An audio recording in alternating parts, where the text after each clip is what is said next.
want to bring up that myth of your first urology visit, the myth of, or the concern that the first visit has to include a male doctor touching their penis, touching their testicles, or sticking your finger up their tush for a prostate check. What really happens at a first visit with you, Dr. Spitz? Well, all of that can happen at the first visit. After all, I am a urologist and they are coming to see me in many cases about one or more of those parts. But these days we do a lot of consultations telemedically, and an initial visit may be nothing more than talking. But it really depends on what the person is coming to see me about. For example, if I'm seeing a young man because he has a varicocele, a large vein around the testicles, certainly I'm going to want to examine his testicles, but I'm not going to examine his prostate and put a finger up his butt.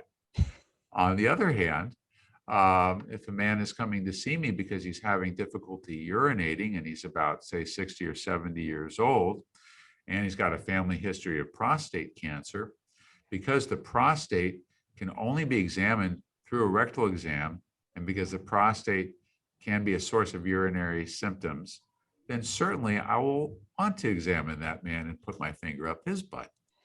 So it really depends on what the person is coming in to see me about. But in many cases, these examinations that are embarrassing or uncomfortable are really vital to picking up concerning or dangerous conditions. And in many cases, specialists or primary care doctors other than the urologist themselves are hesitant to subject the patient to these examinations. And in some cases, the only time a guy will get a proper examination, which can be life-saving, may be at that urologist visit. And so I think most patients, understanding that, are relieved that they're finally getting a complete exam by somebody with a lot of expertise in the area who really can give them feedback and let them know, hey, you are okay, or, oh, look, we need to address this, and aren't we glad we picked this up now? Well, and at least with you, they get a doctor who has a phenomenal sense of humor.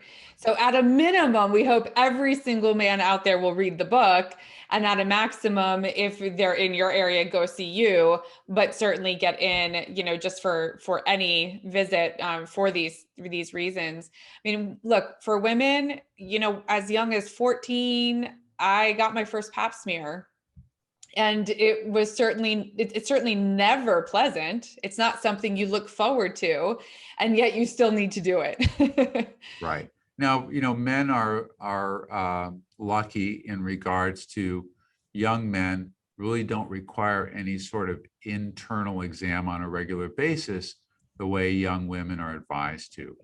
And so it's really not quite the same requirement. It's not quite the same culture where women have really a long-standing relationship with physicians from the time they're teenagers on, due to the need for routine gynecologic exams to prevent or to allow for early detection of cervical cancer and a variety of important reasons. Men don't have that same situation, and as a result, they don't see the doctor very often. But when they get a bit older and they start to have really important reasons to see the doctor, they often avoid it. They often put it off, and it's often their spouses or their female significant others who are well aware of the importance of routine physical and medical checkups, who drag them in kicking and screaming to finally see the doctor.